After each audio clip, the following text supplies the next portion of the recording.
Okay, so you start by opening your Google browser, and when you open your Google browser, you ought to search for the words ZRA TPIN using NRC. You'll be directed to the website which will appear, the first website which will appear will be the ZRA website, and you need to click on that same website. And when you click on it, it will redirect you to the ZRA official website. It's just that I was using a phone, but if you use a computer, the words will appear better and they'll be more clear.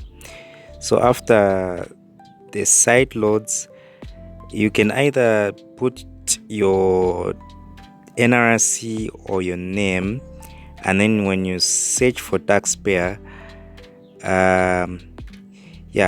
you should be able to see your information.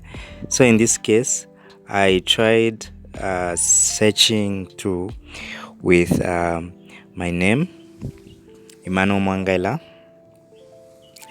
and when I did search, after I did search,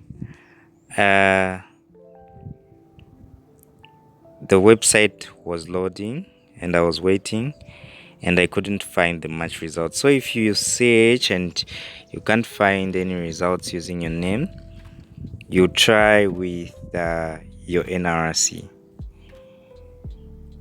So when you input your NRC number, I won't show it. I think I'll edit this part out. Yes. So you input your NRC number, and when you do input your NRC number, right, that's when,